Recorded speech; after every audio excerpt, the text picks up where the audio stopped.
19h. Yarana, merci de nous rejoindre sur la première. Voici les titres que nous allons développer. Des délais de livraison de plus en plus longs. Les pièces de véhicules se font rares sur le marché. Résultat, pas de réparation avant 6 mois pour certains consommateurs. Aucune preuve que Radio Tefana était un outil de propagande politique, clame la défense à la cour d'appel, faute d'enregistrement sonore réalisé. Oscar Temarou s'est expliqué à la barre aujourd'hui. La Polynésie, modèle en matière d'écologie et de solutions environnementales, selon le documentaire intitulé « Bleu, un océan de solutions ». Il doit permettre d'éduquer la jeune génération. Maude Fontenoy, la réalisatrice, nous en dit plus. Elle est notre invitée ce soir. Et enfin, 126 ans après son décès, Ari Taimei réunit ses descendants à l'Université de la Polynésie. Ses écrits permettent de retracer l'histoire et de confronter les idées de plusieurs générations. Le phénomène n'est pas nouveau, mais les conflits extérieurs amplifient les difficultés d'approvisionnement. Les pièces de véhicules manquent sur le marché. 6 mois, c'est le délai d'attente imposé aux garagistes depuis quelque temps. Un temps qui paraît interminable pour eux et encore plus pour leurs clients. Les détails avec Stéphane Ratino et Heidi Yenko. Ce qui hier se comptait en jours, désormais s'additionnent en mois, comme une prise de tête pour professionnels et clients. Regardez cette voiture, depuis le mois de mai, elle est en attente. Impossible de lui offrir des pièces de carrosserie neuves. Quand un accident devient une galère sur de longs mois, la vie en est affectée malgré les efforts des professionnels. Nous, on ne savait pas que c'était 8 mois. Là, ça fait 8 mois encore. Donc il fallait attendre. Donc le client n'a plus de moyens de circuler tout ça. Au niveau des contrats d'assurance, donc c'est 1 mois. Après 1 mois, elle n'a plus rien. Donc il fallait trouver une solution, quoi. Voilà, donc on a fait ça, donc le client est content, quoi.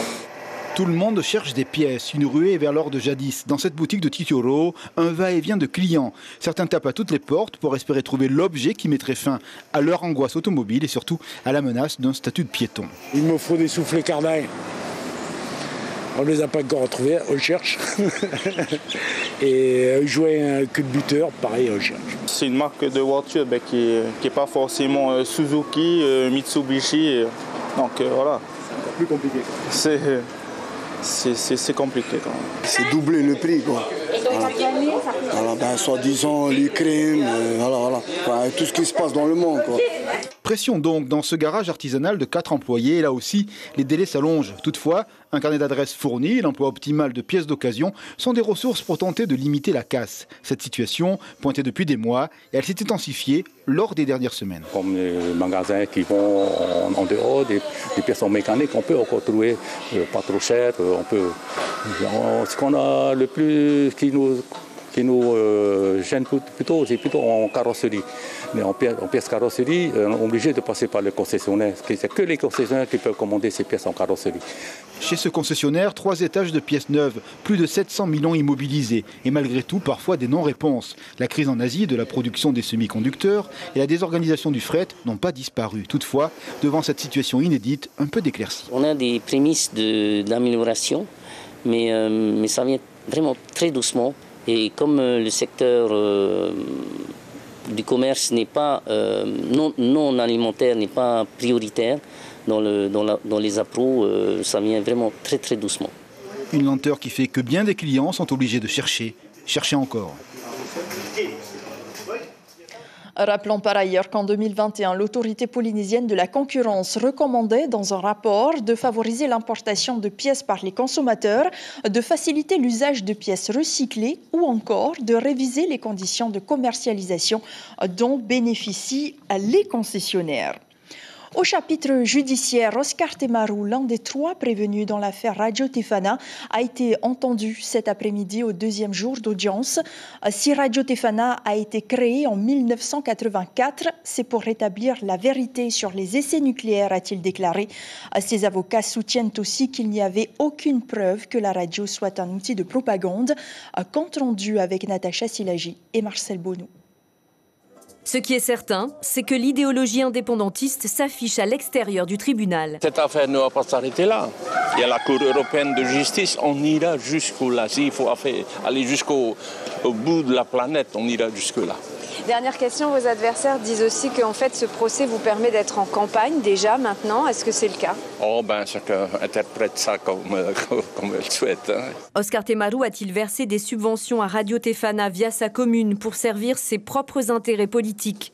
Non, affirme la défense. Il n'y a aucune preuve que la radio ait été un outil de propagande. Il est absolument indispensable de savoir si Radio Tefana, au temps de la prévention, en ce qui nous concerne, ça fait 2014-2017, était un outil de propagande, avec la définition qu'on donne de la propagande. C'est tout le problème, c'est que le dossier est très mal ficelé du côté de l'accusation. L'avocate générale affirme au contraire qu'il y a des éléments dans le dossier qui prouvent qu'Oscar Temaru a bien utilisé la radio à des fins politiques, dont des témoignages d'agents de la commune de Fa'a. L'un d'entre eux déclare « Radio Tefana a été créée pour faire passer un message politique indépendantiste ».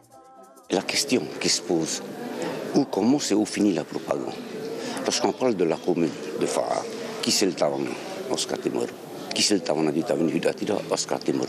Alors la question qui se pose à nous, je pense qu'à toutes les radios, où commence la propagande, où s'arrête-t-elle? Moi je peux dire qu'il y a une volonté de nuire à M. Temaru, qui est le maire de la commune de Fa'a aujourd'hui. Les essais nucléaires sont un crime contre l'humanité, a déclaré Oscar Temaru devant la cour d'appel. C'est pour dénoncer un mensonge d'État que la radio a été fondée, pas pour faire de la propagande. Et l'avocate générale de préciser, vous avez en tout cas accordé autant de subventions à Radio Tefana qu'à toutes les écoles de votre commune pendant la période jugée. Le procès devrait se tenir jusqu'à vendredi. Et ce droit de réponse, le vice-président et ministre du Logement Jean-Christophe Bouissou souhaite réagir à notre chronique d'hier soir. Selon lui, il n'a pas cherché à faire racheter les 6 millions de francs de la radio Taoui FM en 2019, mais au contraire, il a vendu la radio qu'il a créée en 2005 avec, toujours selon Jean-Christophe Bouissou, un bon bilan près de 15 ans après sa création. On comptait alors 50 millions d'actifs.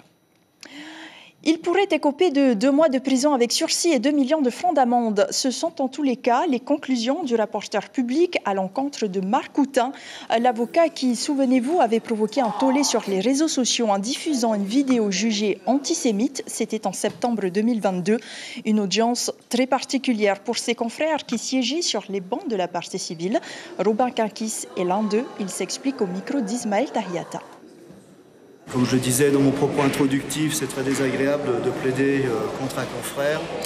Et puis, il y a un sentiment d'indignité qui flotte au-dessus de tout cela. Donc oui, la profession n'en sort pas grandie. Le délibéré sera rendu le 7 mars prochain. Et elle défend que l'océan est un vivier de solutions. Elle, c'est Maude Fontenoy, qu'on ne présente plus. Après avoir écrit 26 livres, la navigatrice présente aujourd'hui son documentaire. Il est plein d'espoir, il fait rêver et réfléchir à la fois. Ce film a été capturé sur le territoire, diffusé en exclusivité à la Maison de la Culture. Les avis étaient unanimes. James O et Jérôme Lee.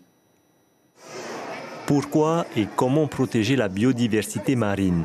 C'est une problématique abordée à l'école et dont les réponses sont dévoilées dans le documentaire Un océan de solutions de Maude Fontenoy. Qu'est-ce que tu as appris? Déjà, il ne faut pas jeter les déchets dans la mer. Il faut la laisser propre et la nettoyer. Qu'est-ce que tu as appris? J'ai appris que les animaux, c'était bien et qu'il y avait des médicaments pour soigner les gens. Et c'est tout. Ce matin, le Grand Théâtre de la Maison de la Culture affiche complet. Et pour cause, 700 élèves du primaire ont fait le déplacement. Certains arrivent de la presqu'île. Pour la plupart, ils ont été sensibilisés aux enjeux qui pèsent sur la biodiversité et qui nous concernent tous. En solitaire, sans assistance. Est-ce qu'ils sont sensibles à la protection de la biodiversité marine? Oui, très. Très, parce que ça les touche et c'est proche de chez eux. Parce que la plupart, ils habitent près de la mer, forcément. Donc, déjà à Tahiti, on est près de la mer. Donc, ils sont proches de ce monde marin. Mais du coup, de voir les profondeurs, ça les intéresse encore plus. Après la projection du film, un petit moment d'échange avec la navigatrice avant de retourner en classe pour faire le bilan de cette matinée. Et on en parle avec vous, Maud Fontenoy-Yorana. Yorana. Merci d'être sur Polynésie la première ce soir. Alors, un océan de solutions est une énième alerte sur les dangers qui menacent la planète bleue.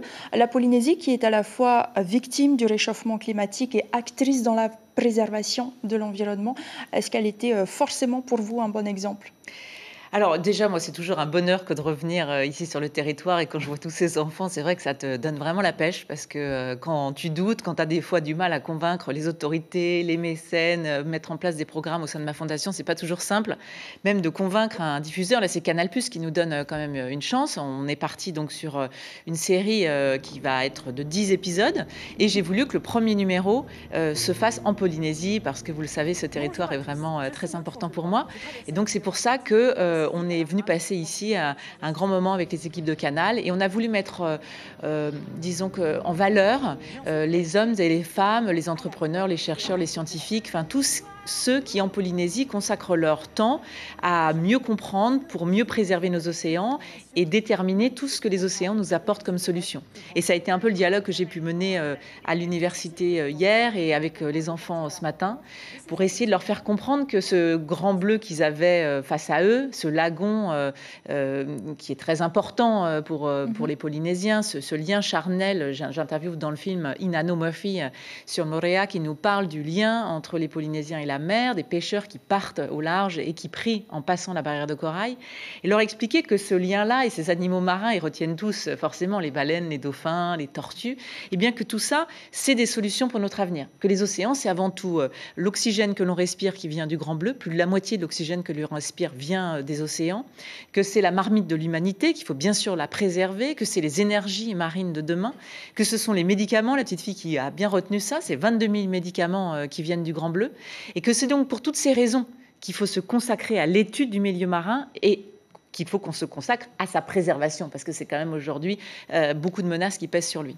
Et justement, c'est ce que vous soutenez donc aussi en parallèle, c'est-à-dire que l'océan permet aussi de fabriquer des médicaments. Est-ce que cela suppose aussi que l'on doit forcément l'explorer ? Notamment pour la Polynésie, la question se pose beaucoup. Oui, non, c'est une grande question.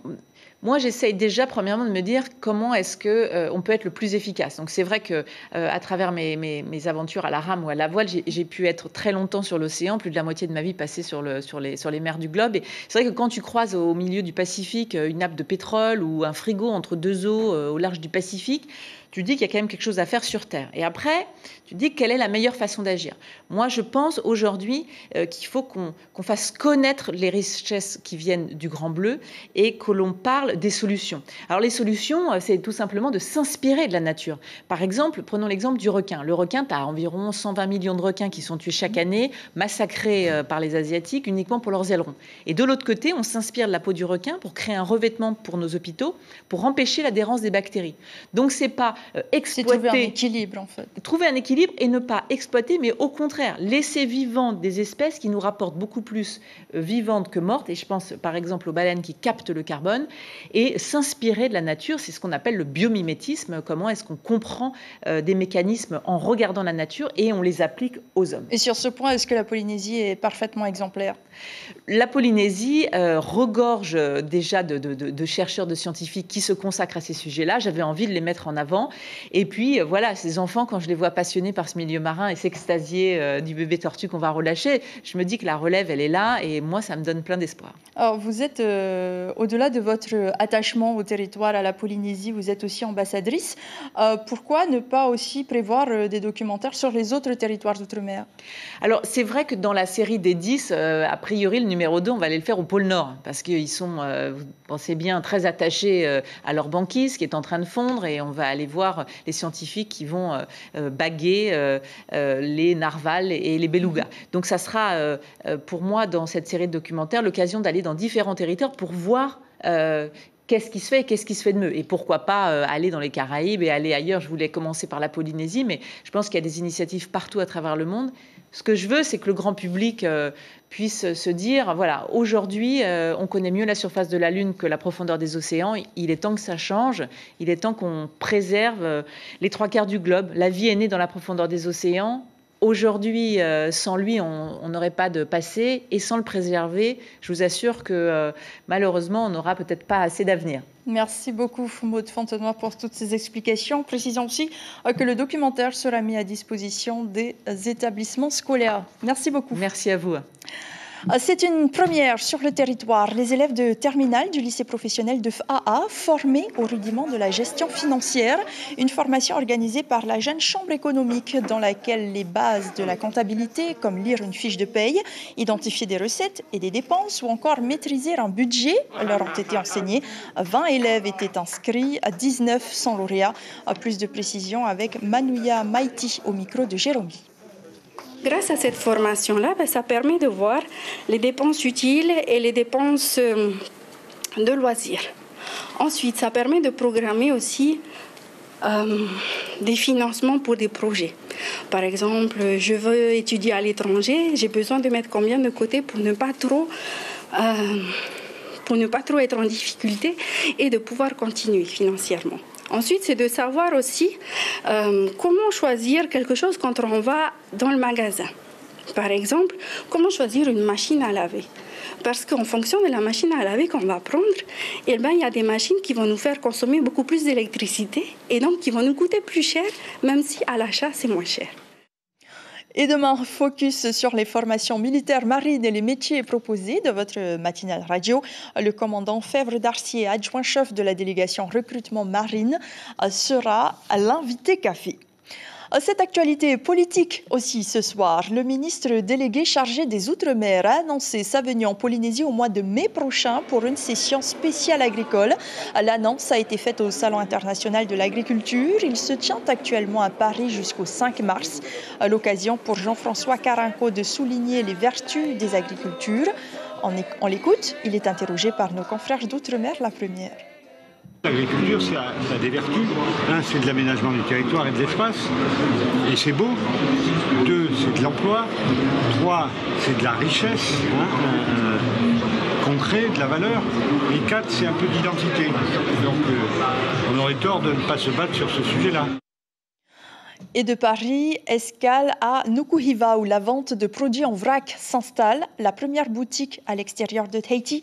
Pour les 3 propriétaires, il s'agissait avant tout de mettre en avant une démarche éco-responsable qui favorise les circuits courts et la qualité plutôt que la quantité.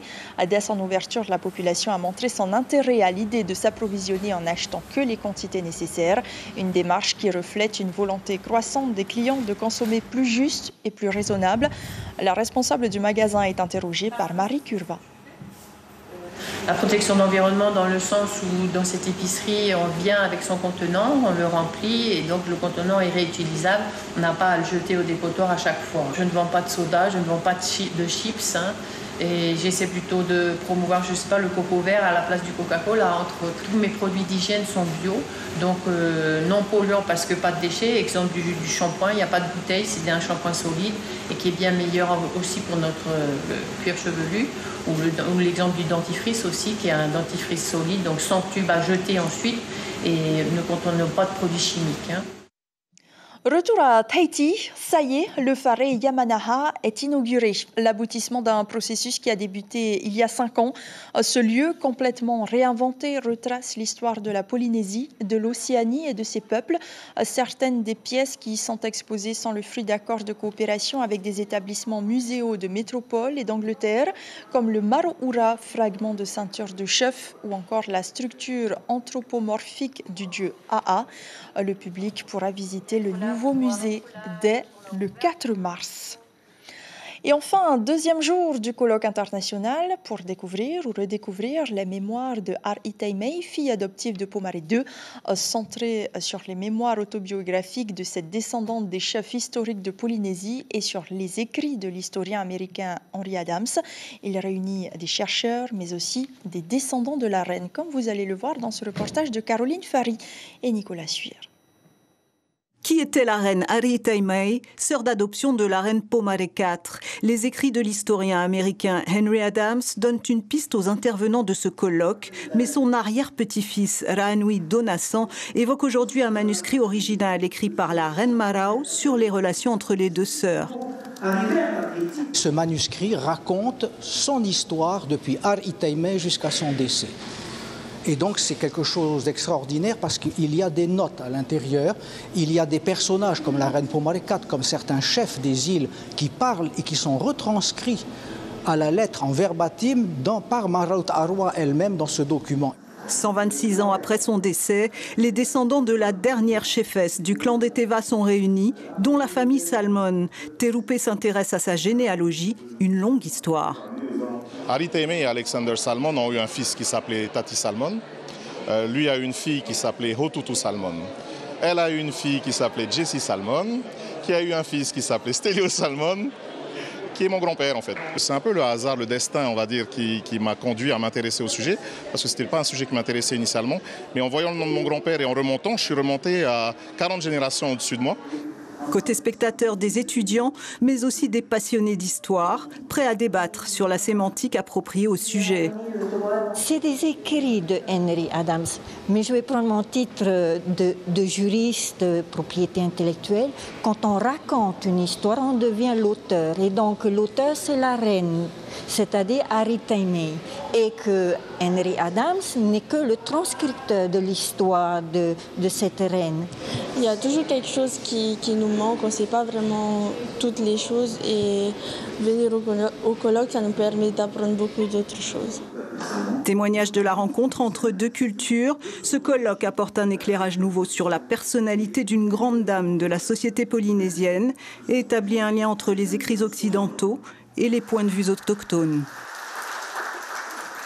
C'est la fin de ce journal. Nous retiendrons cette information pour ce mardi soir. Patience si vous devez faire réparer votre véhicule depuis la crise sanitaire. Les concessionnaires subissent des problèmes d'approvisionnement. Le délai d'attente est de 6 mois minimum pour certaines marques de voitures. À la une de votre quotidien Tahiti Info, demain, la réouverture du musée avec ce titre « L'île retrouve ses trésors ». Sur la première ce soir, une série française d'abord, puis un film américain qui vous plonge au cœur d'affrontements autour de parties d'échecs inspirés d'un livre de Bernard Schlink. Voilà, merci de votre fidélité. On se quitte sur ces belles images capturées au Whare Yamanaha.